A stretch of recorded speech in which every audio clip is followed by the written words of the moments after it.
नमस्कार दर्शकों, स्वागत है आज की इस वीडियो में। चलिए जानते हैं प्रेमानंद जी के विचार। तो हम जानेंगे संत रामपाल जी महाराज जी के विचार। चलिए। ये हमारे सतग्रंथ भी प्रमाणित करते हैं, क्योंकि जैसे पवित्र वेद है ये गॉड गिवन स्पिरिचुअल नॉलेज है, परमात्मा का दिया हुआ अध्यात्म ज्ञान है। चारों वेद और पांचवा वेद नष्ट कर दिया गया यहाँ के स्वामी द्वारा। यहाँ का स्वामी कौन है? वो ब्रह्म है, जिसको ज्योत स्वरूपी निरंजन अर्थात काल भी कहते हैं। इसको ये डर बना रहता है कि कहीं मेरे अंतर्गत जितने भी ये प्राणी फंसे हुए हैं इनको परमात्मा का वास्तविक ज्ञान ना हो जाए। यदि इनको वास्तविक ज्ञान हो गया और जो सुख में सथल है, सत्यलोक अविनाशी परमात्मा का जो शाश्वत स्थान है, जहाँ कोई दुख नहीं, वहाँ वृद्धावस्था और मृत्यु नहीं, इसको डर बना रहता है कि यदि इनको उस स्थान का पता लग गया तो यहाँ कोई नहीं रहेगा।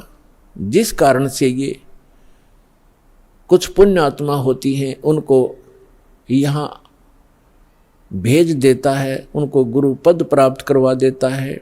फिर वो शास्त्र विरुद्ध साधना बता के पूरे मानव मात्र को भ्रमित कर देते हैं। उसके लिए परमात्मा आते हैं। जो पवित्र चारों वेद हैं ये गॉड गिवन है, कबीर गॉड गिवन, कबीर परमात्मा के द्वारा दिया हुआ ज्ञान है।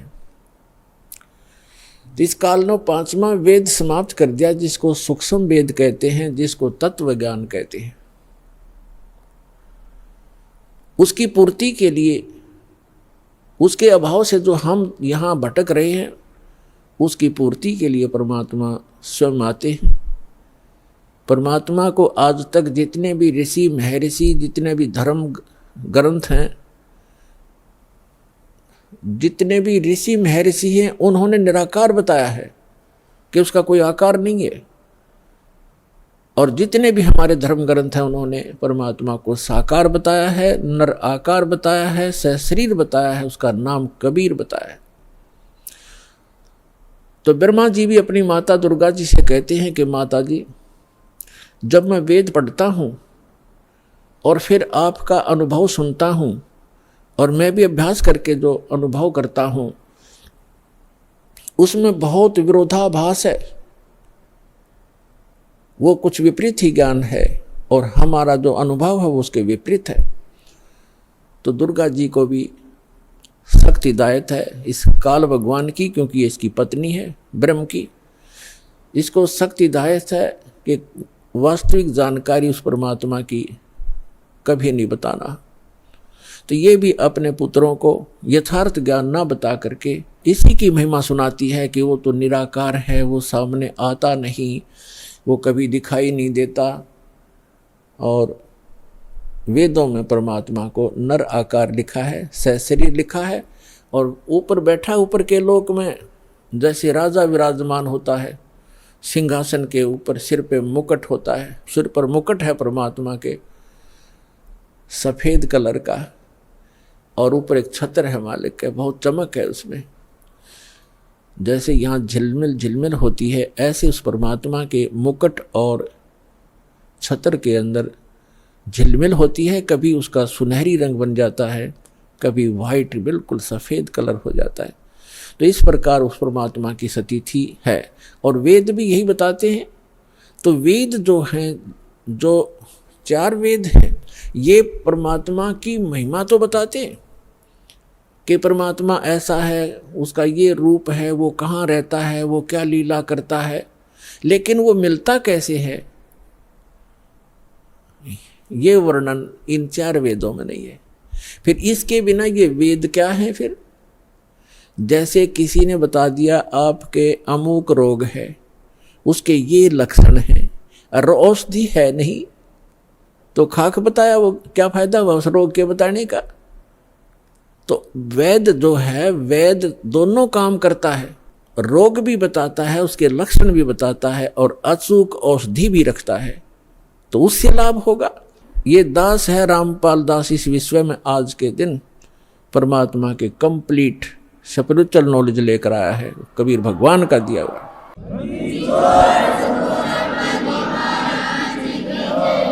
और परमात्मा स्वयं आते हैं, वो ज्ञान देते हैं। जैसे ऋग्वेद मंडल नंबर 9 सूक्त नंबर 86 के 86 के मंत्र 26 और 27 में, ऋग्वेद मंडल नंबर 9 सूक्त 54 के मंत्र 3 में, ऋग्वेद मंडल नंबर 9 सूक्त 82 के 82 के मंत्र नंबर 1, 2, 3 में, ऋग्वेद मंडल नंबर 9 सूक्त 94 के मंत्र 1 में, ऋग्वेद मंडल नंबर 9 सूक्त 95 के मंत्र 2 में, ऋग्वेद मंडल नंबर 9 और सूक्त 20 मंत्र 1 में, ऋग्वेद मंडल नंबर 9 सूक्त 1 मंत्र 8 और 9 में, ऋग्वेद मंडल नंबर 9 सूक्त 96 यानी 96 के मंत्र 16 से लेकर 20 में, और भी अनेक स्थानों पर ये स्पष्ट किया हुआ वेदों में कि वो परमात्मा ऊपर के लोकों में रहता है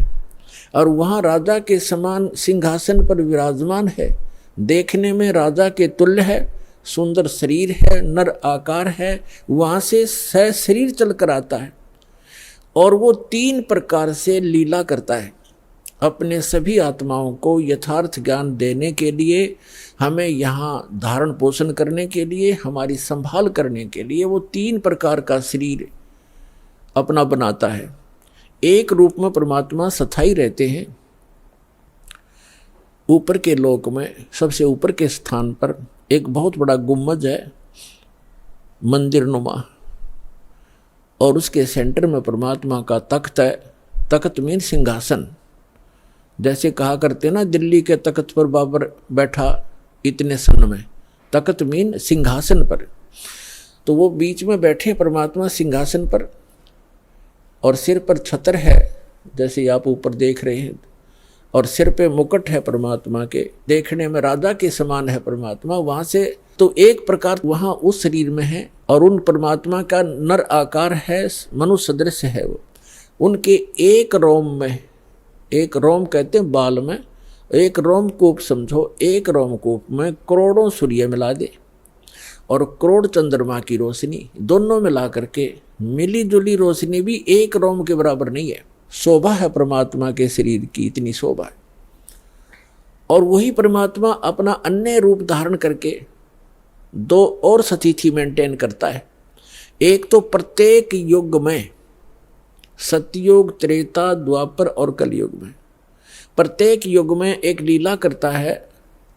ऊपर के अपने लोक से आता है, अन्य रूप धारण करता है, और एक कमल के फूल के ऊपर, कमल का फूल जल में होता है, कमल के फूल के ऊपर आकर के परमात्मा विराजमान हो जाते हैं नवजात शिशु के रूप में। और वहां से उनको निसंतान दंपति उठा ले जाते हैं, और धीरे धीरे परमात्मा एक लीला में शरीर से अपने लीला करते हुए बड़े होते हैं। एक जन साधारण जैसी भूमिका करते हैं, अपने हाथों से निर्वाह करके वक्त अनुसार, योग अनुसार, जैसे भी उस समय क्रियाएं होती हैं, अपना एक आम नागरिक की तरह, एक भक्त की तरह रहते हुए अपना जीवन व्यापन करते हैं, अपना निर्वाह करके दिखाते हैं। और फिर वो धीरे धीरे बालक रूप थोड़ा सा बड़े होते हैं, 5-4 वर्ष की आयु में ही बड़े बड़े विद्वानों को अध्यात्म ज्ञान में पराजित कर देते हैं, उनके छक्के छुड़ा देते हैं। फिर वो बड़े होकर के तत्वदर्शी संत कहलाते हैं, अपनी महिमा आप ही बताते हैं। अपनी महिमा को वो लोकोक्तियों के माध्यम से, दोहों के माध्यम से और शब्दावली के माध्यम से, यानी पद्य भाग में सुनाते हैं, जिस कारण से वे एक कवियों में से भी एक प्रसिद्ध कवि की पदवी प्राप्त करते हैं। लेकिन वो होते हैं परमात्मा,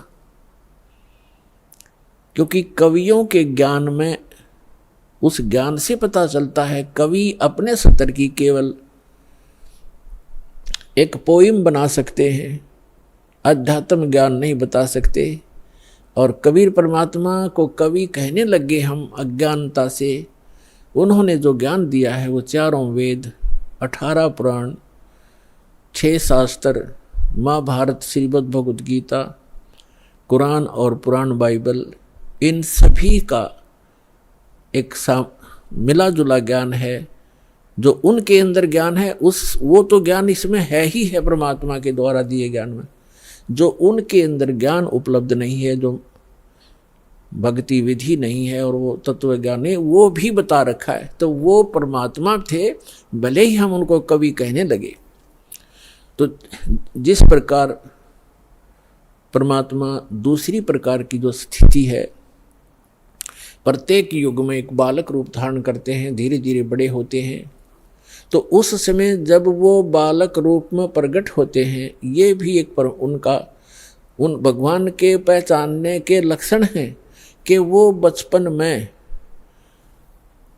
किसी माँ का दूध नहीं पीते, कंवारी गायों का दूध पीते हैं। तो कंवारी गायों के दूध से उनके परवरिश की लीला होती है।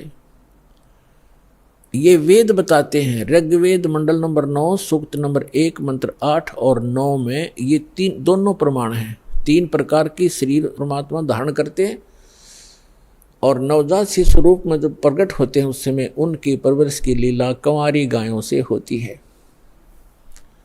और परमात्मा कबीर जी ने 600 वर्ष पहले जब वो आए थे, ये लीला की थी। उन्होंने यही लीला की थी। 25 दिन के हो गए थे, कुछ आहार किया नहीं, माता पिता चिंतित हो गए। तब भगवान शिव आए शिवपुरी से, कबीर परमात्मा के आदेश से, क्योंकि यहाँ के जैसे एक प्रांत के मंत्री होते हैं, तो जैसे प्रधानमंत्री यहाँ आएगा तो उसकी व्यवस्था यहाँ के मुख्यमंत्री और मिनिस्टर वही करवाते हैं, आगे खड़े हो जाते हैं। तो इस प्रकार ये यहाँ के मंत्री हैं। श्री ब्रह्मा जी रजोगुण विभाग के, श्री विष्णु जी सतोगुण विभाग के और श्री शिव जी ये तमोगुण